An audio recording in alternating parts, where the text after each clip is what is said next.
It's horrendous. It is. Yeah. When I look back, and let's face it, Chris, there's two fears, isn't there? Really, there's only two fears. Is that fear I mentioned earlier on, am I good enough? And that fear then, what if I fail?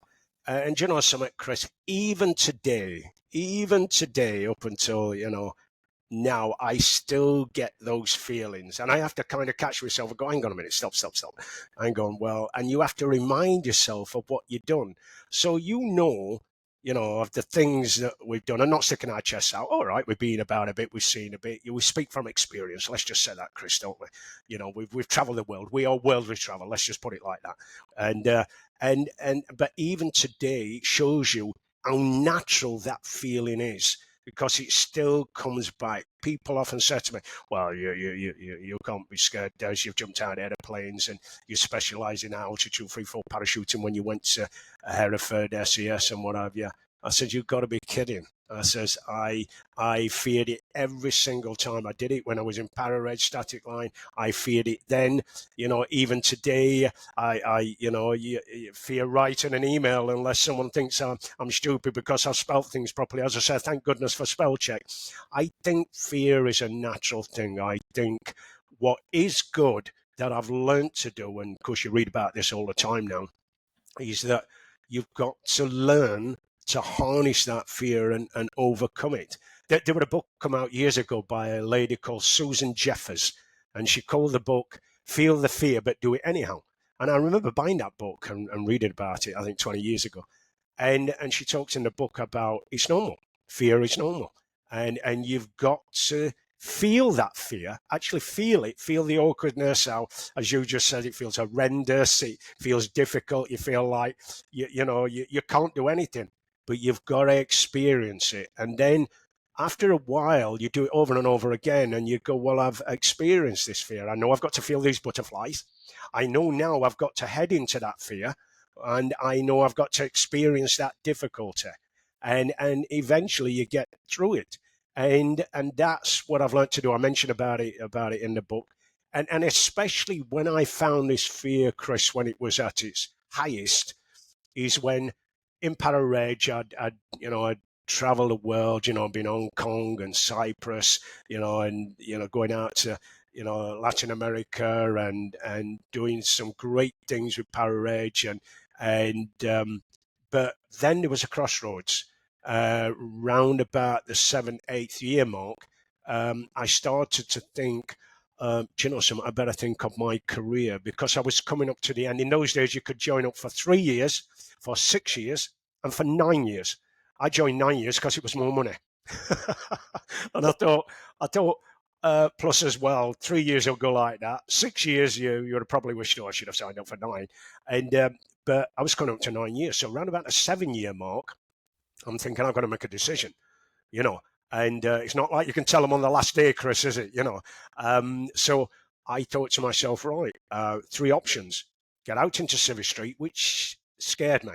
I got a lot of butterflies over that one, because I thought I'm going back to what I already know. And I didn't quite like that feeling, although it was tempting. That was an option. As you know, in the military, we have options, don't we? So option 1 was Civvy Street, The second option was to stay in Para-Reg. And that was a great enough option. I thought, well, I know what I'm going to do. Most guys, will become a sergeant major in 22 years. And I looked at that one very seriously, And then a lot of people had been saying, like what they'd done when I first joined the military, why don't you go to Hereford? Why don't you do this? But as usual, the fear kicked in. I don't think I'm good enough. And what if I fail? And as you know, at that time, there was hardly any info about going up to Hereford. No one knew anything. The only way I got information, Chris, was to wait for guys to go up there, fail, come back. Then I would go and see them and then say, right, how did you do? How far did you get? A lot of guys would get halfway through, come back after the jungle, and then I would go and see them. But I never seemed to get the information that I wanted, Chris. And guys would say, oh, well, it's no, you can't do this. And I would think, well, if it's no, you can't do, there's a lot of people failing this. I mean, there's 90% failure rate, and then one day You're it's always getting these fears, you know. And I thought, well, I don't want to go to Civvy Street, and I kind of. I thought, well, I'll stay in Para but and as you know, if you want to push your career further, you want to get more serious in the military. Hereford is a great option, isn't it, Chris? You know, and I thought I want to get serious about my soldiering, and of course I'd heard everything about the regiment, but at first it was scaring me. I'm thinking these guys are a bunch of nutters.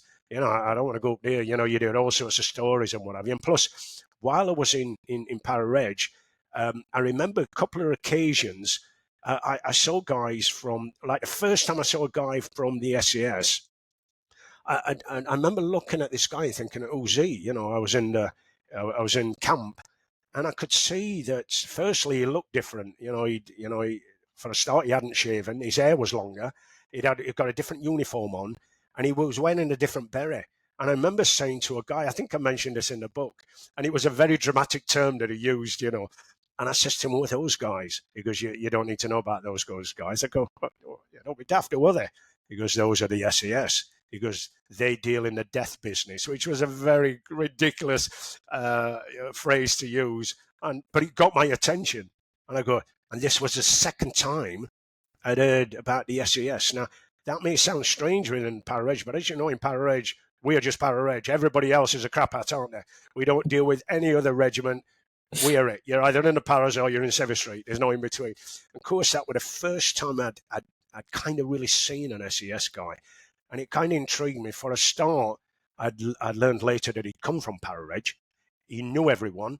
Everybody was kind of, oh, how are you, and stuff. And he was, you know, he just looked different. And I thought, oh, you know, and I kind of found out more about it. And then I saw another guy about a year or so later. He was an officer, and again, he looked completely different. And I thought to myself, this is more about a mindset. I can see this is different. These are not just average soldiers. This is, and of course, this intrigued me. So I just found as much information about it as I could, and then going back to that story where guys were going on selection and coming back. One particular day, one guy come and knocked on my bunk. I was down Depot Para, and I was a PT instructor down there. So I was doing a 2-year tour down there, being a physical training instructor. I'd already let the adjutant know in Para Regiment, I was in one para at the time, saying, I'm thinking of going to Hereford. And he says, I tell you what, why don't you have your posting down to Depot? He says, that would be a good staging post for you to kind of then get all the information you need, your fitness, your exposure, and why don't you leave for selection then? I thought, oh yeah, that's a good idea. Good advice from the adjutant, you know. And that's what I did. So I got all this information down at Depot. I brushed up on my weapon training, my map reading. You've got all the instructors down at Depot, haven't you? You know, and I got my fitness even better. I was a PT instructor, so I was doing physical all the time. And then one day I got a knock on my bunk, and there was a guy stood there I'd never seen before. And he said, Des, you know, my name is so-and-so. I've heard you wanted to go on selection. Come down to my house tonight. He was in the pads. He was a married guy. And he says, I'll tell you all about it. And I went down, had a cup of tea with him, and spent a couple of hours with this guy. And he told me everything I needed to know. He'd come off at the jungle stage. And what he did, he handed me like a little book. And what he'd done like a diary of the things, of what he kind of went through, you know. And he says, there you go, Des, you know, best of luck. I know you're going to do well. By the way, he gave me his jungle boots. He gave me equipment. He told me what to do, what not to do. For the first time, Chris, I come across someone that was just up front and said it as it were. He said, this is going to be the hardest thing you've ever done. He said, you need to commit. And he said, you've got to commit like you're not going to come back. Don't go up there and say you're going to give it a go. Go up there and say you're not coming back. He says, and I kind of looked at him just as we left, and I says, what about you? He says, I've got to have some rest at the moment. He says, I'm going to go back and have a second go in the future.